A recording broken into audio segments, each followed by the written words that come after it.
Have you ever felt like you were living two lives at once? Only the everyone sees on the outside, and the hidden one that whispers inside your mind. That whisper isn't random. It's ancient. It's older than your family, older than your culture, older even than history itself.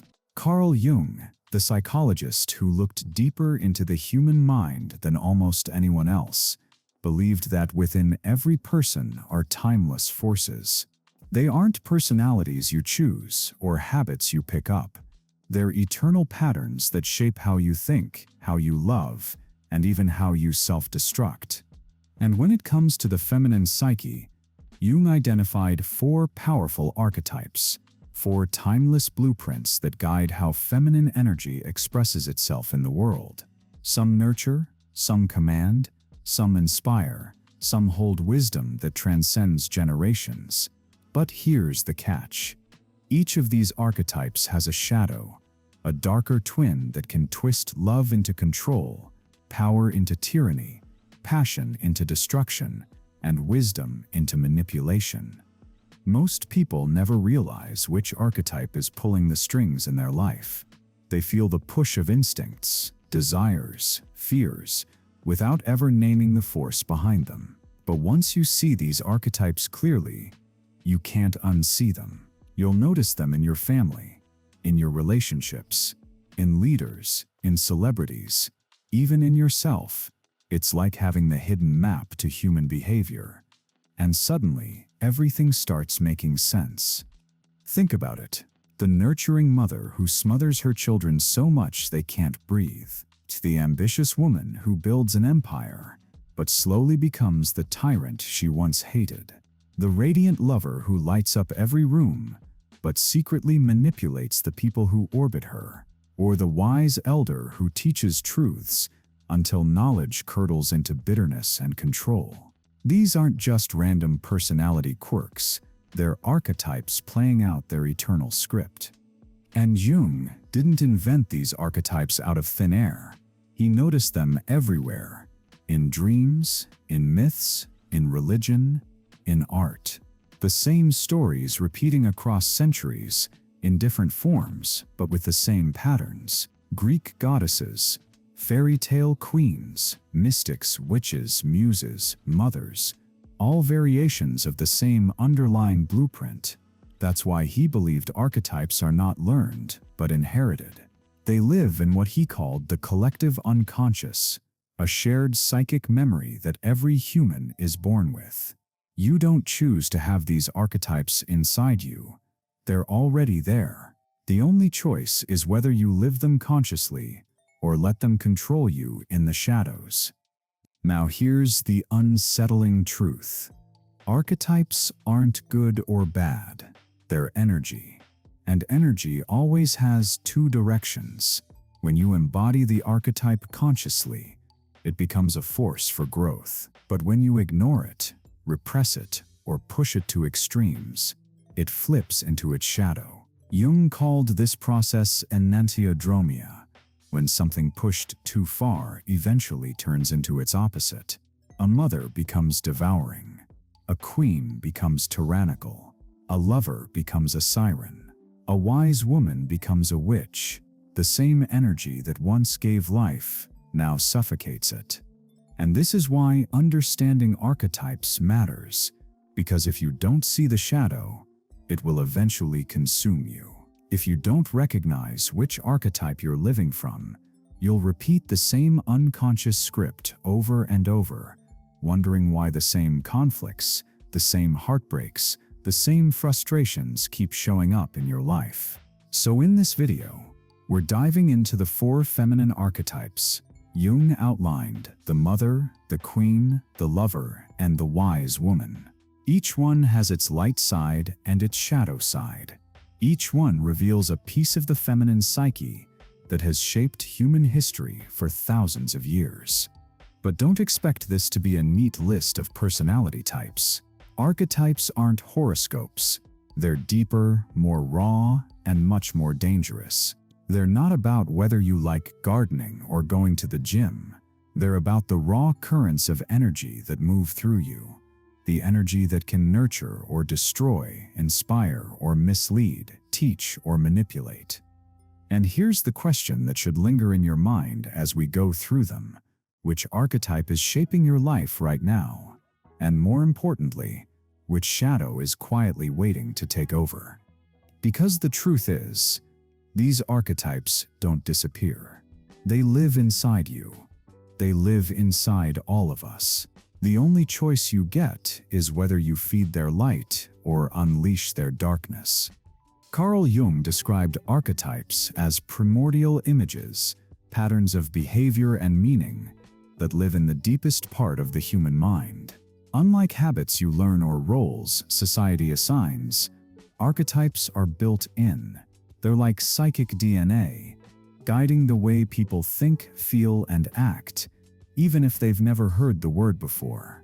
Think about how myths and fairy tales across different cultures tell the same kinds of stories: a nurturing mother goddess, a powerful queen, a seductress who leads men astray, a wise elder who holds the keys to truth. These characters show up again and again, from ancient Greek myths to modern movies. They might have different names, wear different clothes, or live in different centuries, but the core energy is the same. That's an archetype, a universal pattern repeating through time. Jung noticed this especially in his patients' dreams. People who had never read the same books, who came from totally different cultures, still dreamed of the same symbolic figures. He called this proof of the collective unconscious, the idea that beneath our individual minds, we share a deep reservoir of symbols, instincts, and stories. Archetypes live there, shaping our behavior whether we notice them or not. And here's why this matters to you. Archetypes aren't just ancient myths or psychology jargon. They're alive in your daily life. They show up in your relationships, in the way you chase goals, in the fears that hold you back. They're in the roles you slip into without realizing. They're in the ways people project things onto you. You might already be living out one of these archetypes right now, or struggling against its shadow. But let's get clear on something important. Archetypes are not personalities. They're deeper than that. A personality might change depending on culture or time period. Introvert versus extrovert. Creative versus analytical. Archetypes cut across all of that. They are eternal. The mother archetype has existed for thousands of years. So has the queen, the lover, the wise woman. You'll find them in myths, religions, novels, and movies. You'll find them in leaders, celebrities, and everyday people. The real key to archetypes is energy. Each archetype channels feminine energy in a particular direction. The mother pours her energy into nurturing others. The queen directs it outward into building order and sovereignty. The lover radiates it into passion and connection. The wise woman turns it upward and outward, seeking wisdom beyond herself. But here's the twist. When an archetype is pushed too far, it flips into its shadow. Jung believed this is how the psyche balances itself, through enantiodromia, the principle that every extreme eventually becomes its opposite. Too much nurturing, and the mother becomes devouring. Too much authority, and the queen becomes tyrannical. Too much passion, and the lover becomes a destructive siren. Too much wisdom, and the wise woman turns into the manipulative witch. This is what makes archetypes both fascinating and dangerous. They're not good or bad in themselves. They're forces of energy. What matters is how you channel them. The mother archetype can be the foundation of life, or the prison that smothers it. The queen can build kingdoms or crush them. The lover can inspire great art or leave destruction in her wake.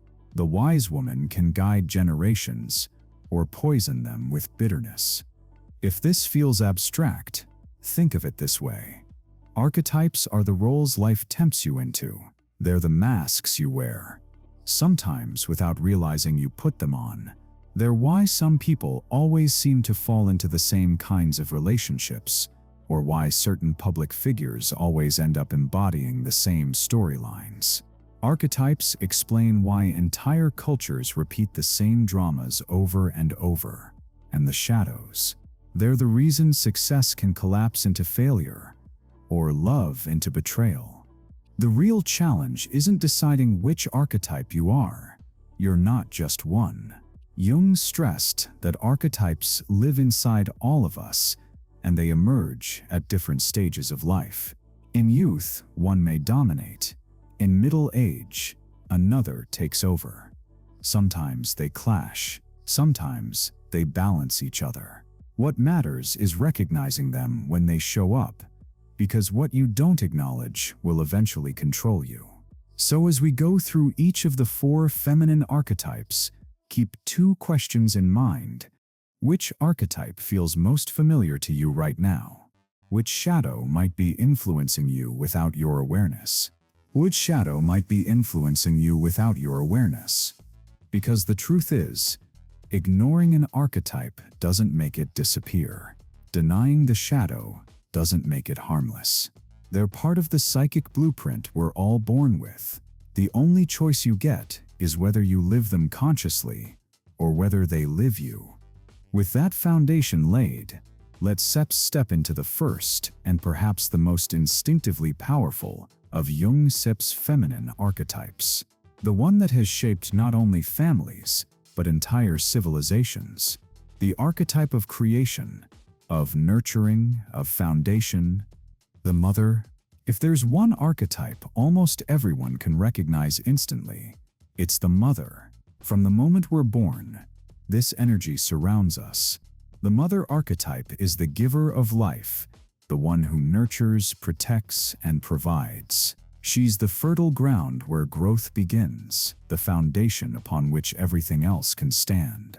In Jung's view, the mother is more than just a woman who has children. She's an eternal symbol of nurture, care, and creation itself. You'll find her in myths as Gaia, the earth goddess.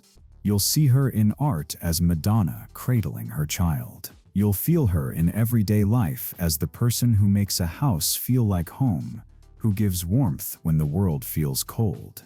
The mother archetype exerts her energy outward, always toward others. She doesn't hoard. She gives. She is selfless, sometimes to the point of self-sacrifice. She embodies patience, compassion, and unconditional acceptance. Her role is not to be the spark that sets things in motion, but the soil that allows growth to happen. Without her, nothing could take root. But Jung also warned, when any archetype becomes extreme, it turns into its shadow. And the shadow of the mother is one of the most suffocating forces in the psyche, the devouring mother. The devouring mother takes what was once nurturing and twists it into control. She loves not to support growth, but to prevent independence. She shelters her children so much that they never learn to stand on their own. Out of fear, insecurity, or resentment, she clings so tightly that she strangles the very life she claims to protect. You can see this shadow everywhere. In overbearing parents who micromanage every decision, in relationships where care becomes control, even in leaders who treat their people as helpless dependents instead of empowering them. The devouring mother feeds on dependence. She doesn't let others grow. She keeps them small so she can stay in power. Myth gives us a brutal image of this archetype's shadow. Saturn devouring his children, terrified that one day they would rise and overthrow him. It's a warning about what happens when protection becomes possession, when nurturing transforms into fear of losing control. In modern life, the devouring mother shows up in more subtle ways. The parent who does everything for their child, believing it's out of love, but really leaving them unprepared for life. The partner who smothers their loved one with care that's really just a disguise for insecurity. The boss who never trusts their employees to take initiative, forcing them into eternal dependence. What begins as love twists into fear, and fear twists into control. But here's the paradox. Most devouring mothers don't see themselves as destructive. They believe they're protecting. They believe they're loving. And that's what makes this shadow so dangerous, because it wears the mask of care. So what's the lesson here? The mother archetype teaches us that real nurturing means giving space to grow. It means supporting without smothering, guiding without controlling. It's the hardest balance to strike because it requires letting go. It requires trust. The true mother gives life and then steps back to let that life unfold. And if you reflect honestly, you might see traces of both sides within yourself. Have you ever cared so much for someone that you held them back? Have you ever given so much that it became suffocating instead of liberating? That's the shadow creeping in. The key is awareness. When you recognize the mother archetype inside you, you can channel her positively through support, encouragement, patience, and unconditional love. But when you notice the shadow trying to take over, you can pull back, loosen your grip, and remember, nurturing isn't about control. It's about creating the space where others can become who they're meant to be. The mother, at her best, is the foundation of life. At her worst, she becomes the prison that prevents it. The difference lies in whether her love creates independence or dependence. And as Jung reminded us, these patterns don't disappear. If you don't recognize the devouring mother when she shows up, she'll consume not just her children, but you as well. So ask yourself, when you nurture, are you helping others grow, or are you keeping them small so you won't have to let go? Because how you answer that question decides whether you embody the eternal mother or unleash her shadow. If the mother represents nurture and foundation, the queen represents sovereignty and order, where the mother pours her energy into others to help them grow. The queen directs her energy outward into the world to create structure. She is the archetype of power, of boundaries, of building something greater than herself. The queen archetype shows up everywhere in myth and history. Think of Athena, the goddess of wisdom and war, who balanced strategy with authority. Think of Elizabeth I, who ruled England with a fierce independence that defied her time. The queen isn't about self-sacrifice, she's about sovereignty. She is the ruler of her own life, and she demands the same respect she gives. At her core, the queen embodies self-possession. She knows who she is. She sets boundaries without apology.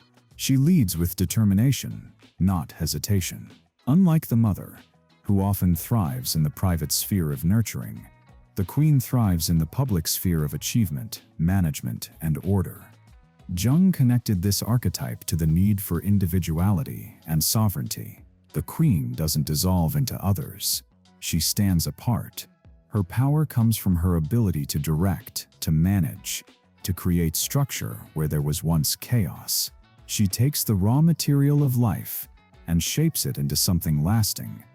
But just like every archetype, the queen has her shadow. And when sovereignty tips into domination, when confidence hardens into arrogance, the queen becomes the tyrant. The tyrant doesn't just lead, she controls. She doesn't just set boundaries, she imposes them on everyone else. Where the queen builds order, the tyrant builds oppression. She demands loyalty, but not respect. She crushes independence instead of nurturing it. In myths, you can see her in Hera, the jealous queen of Olympus, who punished anyone who threatened her power. In history, you see her in rulers who lost themselves to paranoia, controlling every detail of their subjects' lives. And in modern life, you might see her in the boss who micromanages, the partner who dominates every decision, the friend who insists her way is the only way. What makes the tyrant so destructive is that she believes her power is righteous. She convinces herself she's just being strong, just taking charge, when in reality she's suffocating everyone around her. Her kingdom becomes a prison, and her crown becomes a weapon. But here's the fascinating thing. The line between the queen and the tyrant is razor thin. Leadership requires boundaries. Authority requires direction. But when fear creeps in, fear of losing control, fear of being challenged, those strengths can twist into domination. What was once sovereignty becomes tyranny. The lesson of the queen archetype is that true power isn't about domination, it's about stewardship. A real queen doesn't just demand loyalty, she inspires it. She doesn't just control, she empowers.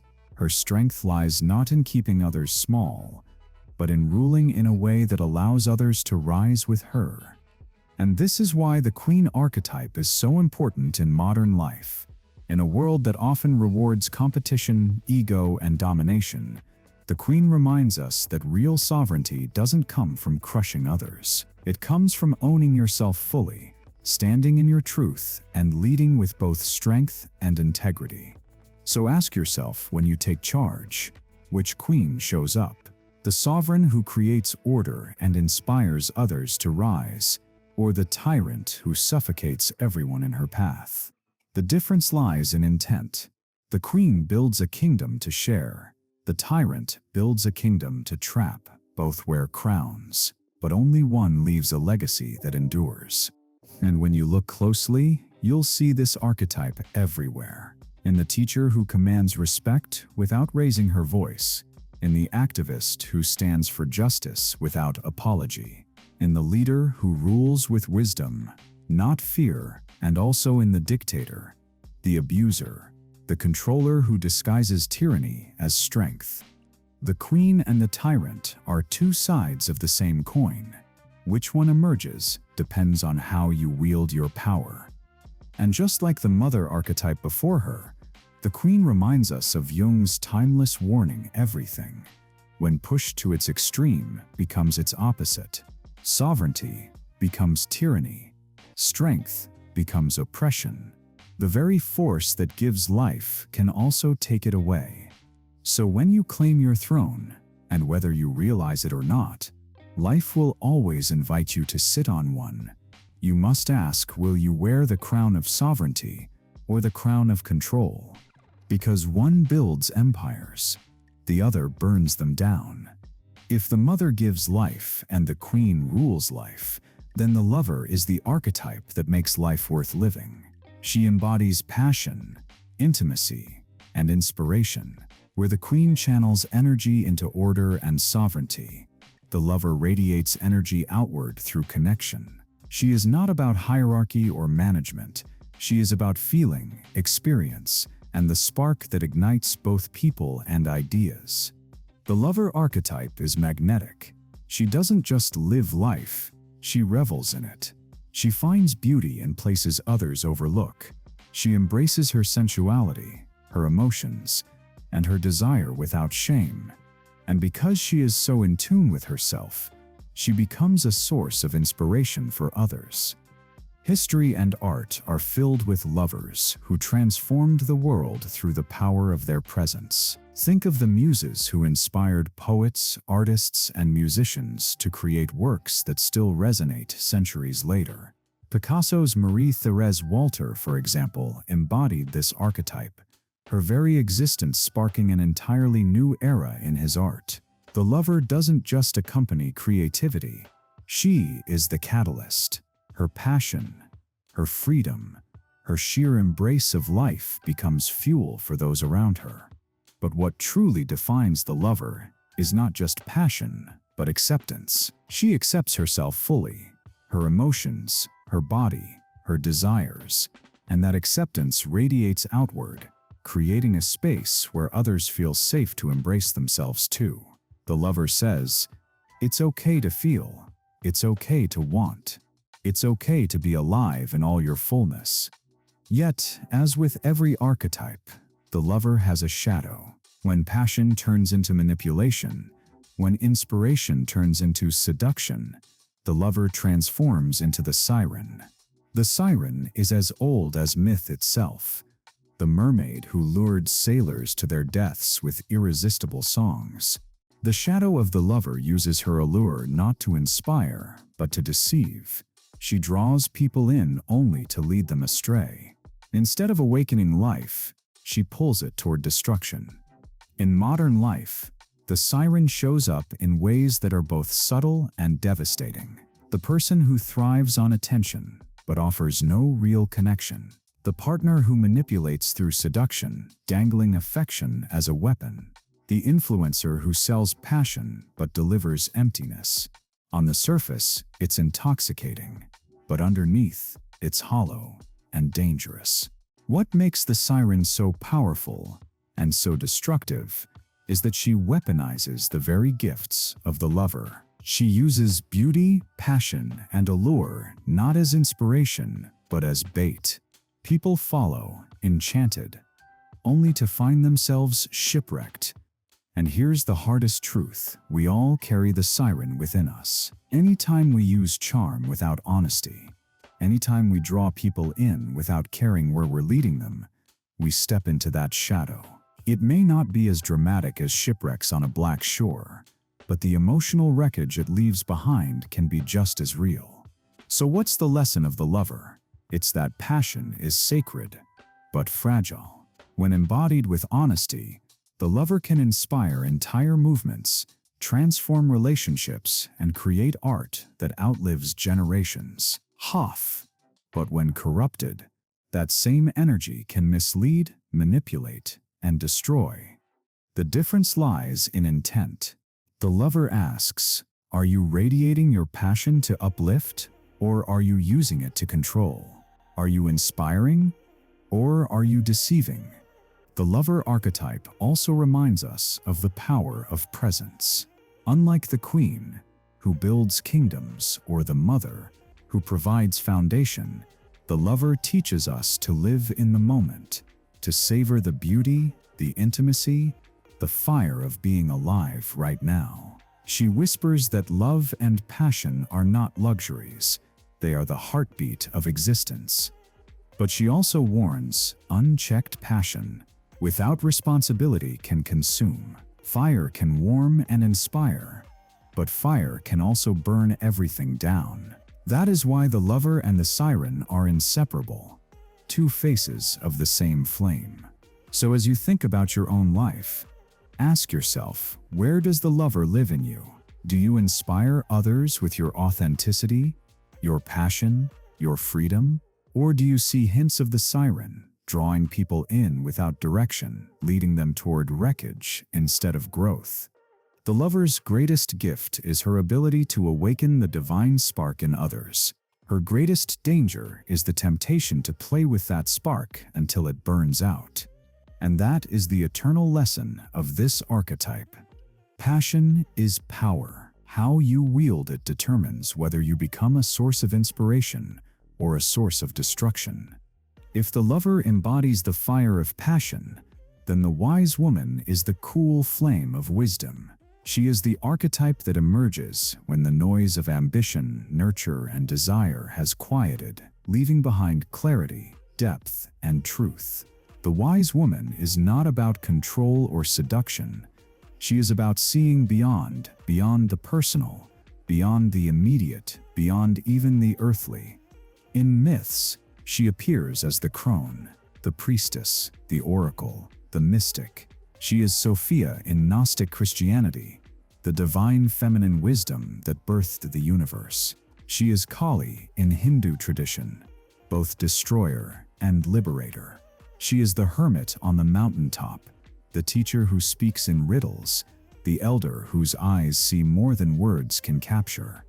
Unlike the mother, who directs energy into nurture, or the queen, who directs it into sovereignty, or the lover, who radiates it into passion, the wise woman channels her energy into the cosmos itself. She seeks understanding of the bigger picture: life, death, meaning, truth. She is the archetype of transcendence. And in everyday life, you see her in those who dedicate themselves to knowledge, spirituality, or teaching. She may be the grandmother who carries stories older than memory, the professor who changes the way students see the world, the healer who listens not just to symptoms but to souls. The wise woman archetype is not bound by age, though it often appears later in life. It's about depth, not years. Her gift is perspective, where others get lost in detail. She sees patterns, where others cling to certainty. She embraces paradox, where others fear endings. She understands they are beginnings in disguise. The wise woman doesn't need recognition. Her strength comes from knowing. But like all archetypes, when taken to an extreme, the wise woman has a shadow, the witch. The witch is not wise, but cunning. She doesn't seek truth for the sake of growth, but for the sake of power. She uses knowledge not to liberate, but to control. Instead of guiding others, she manipulates them, twisting wisdom into poison. History is filled with fear of this shadow. Entire societies burned women labeled as witches, terrified of the knowledge they carried. And while that persecution was often unjust, the archetype itself still holds weight, because wisdom, when corrupted, can become tyranny of the mind. The witch archetype shows up today in more subtle ways. The intellectual who uses knowledge only to belittle, the manipulator who twists truth until no one knows what's real, the spiritual teacher who promises enlightenment but demands obedience. The witch's shadow is not about ignorance, it's about weaponized knowledge. What makes the witch dangerous is not her intelligence, but her detachment from compassion. Without compassion, wisdom curdles into arrogance. Without humility, knowledge turns into control. The witch forgets that wisdom is meant to illuminate, not dominate. The line between the wise woman and the witch is delicate. It's the line between teaching and preaching, between guiding and controlling, between offering truth and forcing belief.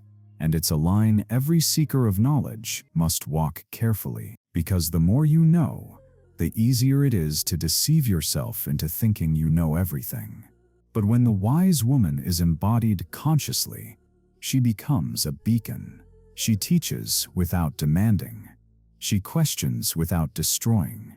She reminds us that life is not about certainty, but about growth. Her power doesn't come from domination, but from perspective, the ability to hold mystery without fear.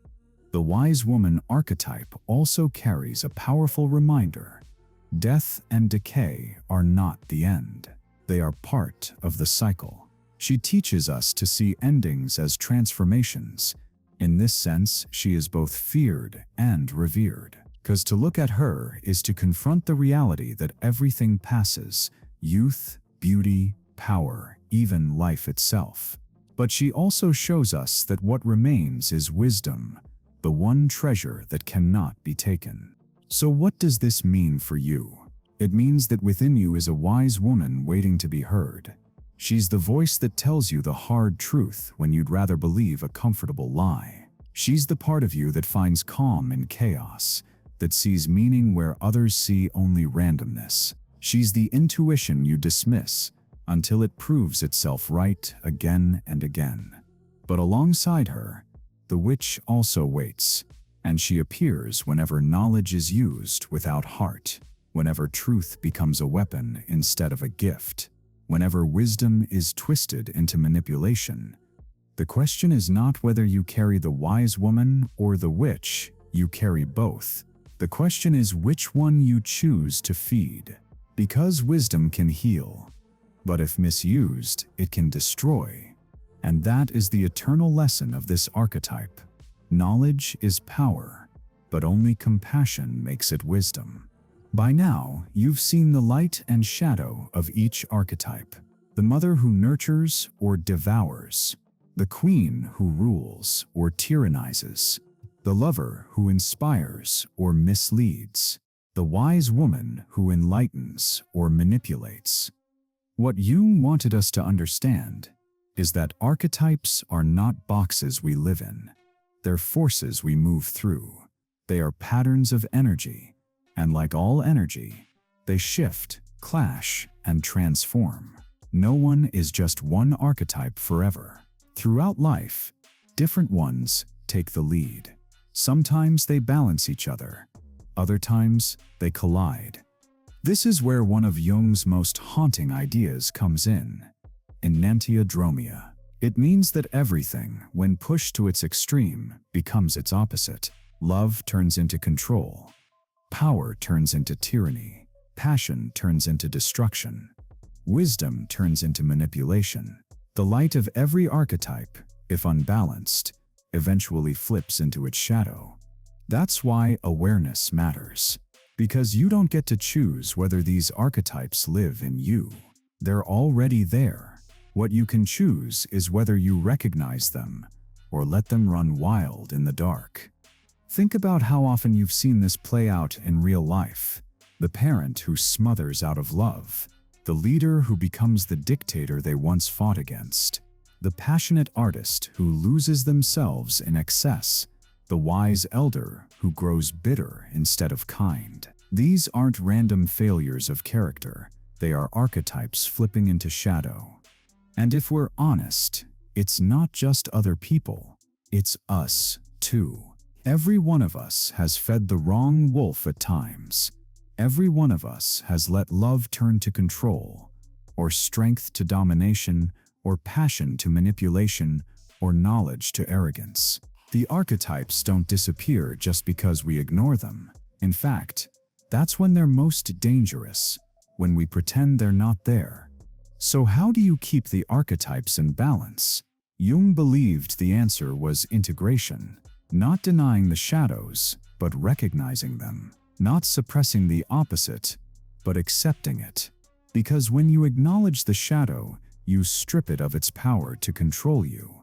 The mother must learn to nurture without smothering. The queen must lead without dominating. The lover must inspire without deceiving. The wise woman must teach without manipulating. None of these archetypes can be destroyed, but they can be balanced. And balance comes from self-awareness. It sits noticing when your love becomes control, when your confidence becomes arrogance, when your passion becomes obsession, when your wisdom becomes pride. It sits asking yourself, which wolf am I feeding? Because inside each archetype are two wolves, one of creation and one of destruction.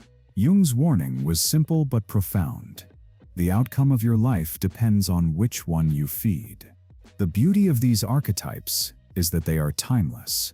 They connect you not just to your own psyche, but to the collective story of humanity. When you embody the mother, you join the eternal line of nurturers who have kept life alive. When you claim the queen, you stand with rulers and leaders who shaped civilizations. When you embrace the lover, you carry the fire of inspiration that built art, poetry, and love stories. When you step into the wise woman, you touch the wisdom that has guided humanity through darkness. But equally, when you ignore them, you risk repeating their shadows, and history is littered with warnings. Rulers who became tyrants, lovers who became destroyers, wise ones who became manipulators. Archetypes remind us that greatness and destruction live side by side in every human soul. The challenge isn't to avoid the archetypes. That's impossible. The challenge is to live them consciously, to recognize the pull of the shadow and choose differently, to allow the archetypes to guide you toward growth, not ruin. So as you look at your own life, ask yourself, where am I embodying the light of these archetypes? Where am I slipping into their shadows? And most importantly, which wolf am I feeding? Because in the end, the archetypes don't just tell stories, they tell your story. They reveal the patterns that shape your choices, your relationships, your destiny. They remind you that you are not just an individual drifting through time, but part of a much older story, one written in the collective unconscious of humanity itself. And that story will keep repeating until you decide to live it with awareness. We've walked through the 4 feminine archetypes: the mother, the queen, the lover, and the wise woman. Together they form a map of the feminine psyche, a framework that explains why people behave the way they do, why history repeats itself, and why our inner lives often feel like a battlefield between light and shadow. But here's the truth: these archetypes aren't just history, and they're not just myths. They live in you. They live in your choices, in your relationships, in your patterns. You've already felt them, whether you had the words for them or not. Every time you've nurtured someone, every time you've taken charge, every time you've felt passion, every time you've searched for meaning, you've been embodying one of these archetypes. The question isn't whether these archetypes exist in you. The question is, which ones are you living consciously, and which ones are living you unconsciously? Because here's the danger: when you ignore these archetypes, they don't go away, they slip into the shadows. They shape your actions without your awareness. You think you're loving, but you're suffocating. You think you're leading, but you're controlling. You think you're inspiring, but you're deceiving. You think you're wise, but you're manipulating. And you won't even realize it until the damage is done. That's why Jung insisted that the key to growth is integration. To recognize the archetypes within you, to see both their light and their shadow, and to choose consciously which one you're feeding. To accept that the devouring mother is always a possibility, but so is the nurturing one. That the tyrant is always waiting, but so is the sovereign queen. That the siren is always tempting, but so is the radiant lover. That the witch is always lurking, but so is the wise woman. Awareness is the difference between being consumed by your archetypes and channeling them into something greater. And this isn't just philosophy, it's practical. Look at your relationships. Which archetype dominates them? Do you smother or support? Do you control or empower? Do you inspire or manipulate? Do you teach or dominate? Look at your career, your friendships, your ambitions, your spiritual life. The archetypes are there. The shadows are there. They are the hidden forces shaping your story. The beauty of this knowledge is that once you see it, you can't unsee it. Suddenly, the patterns make sense. Suddenly, you understand why you've always clashed with certain people, why certain relationships felt magnetic but destructive, why certain phases of your life seem to repeat the same story. The archetypes are the script. Seeing them gives you the power to rewrite it. But here's the challenge: seeing is only the first step. The real work is choosing, because the archetypes are not good or bad. They're energy. They are wolves. One nurtures, one destroys. One empowers, one enslaves. One inspires, one misleads. One enlightens, one poisons. And you are feeding one of them every single day, through your choices, your actions, your words, your silence. So let me ask you directly, which archetype is strongest in your life right now? Are you living the light side of it, or have you slipped into its shadow? If you're honest, you already know the answer, and that honesty is the first step toward integration. The archetypes will never leave you. They are eternal. They existed in the myths of the ancients. They exist in the stories of today, and they will exist in the generations to come. They are the timeless patterns of the psyche. But what you do with them, how you live them, that's up to you. You can nurture like the mother without devouring. You can rule like the queen without becoming a tyrant. You can inspire like the lover without turning into a siren. You can teach like the wise woman without slipping into the witch. Balance is possible. Integration is possible, but only if you choose it. So as we close, I'll leave you with this: the archetypes are already shaping your story. The only question is whether you will shape them back. Will you live them consciously, embracing their gifts and resisting their shadows? Or will you let them run unchecked, turning light into darkness without you even noticing? That choice will echo through your relationships, your legacy, and even the way you see yourself. So look inward, see the archetypes, see the shadows, and ask yourself, which wolf are you feeding? Because in the end, that choice, repeated every day, is what will determine not just your archetype, but your destiny.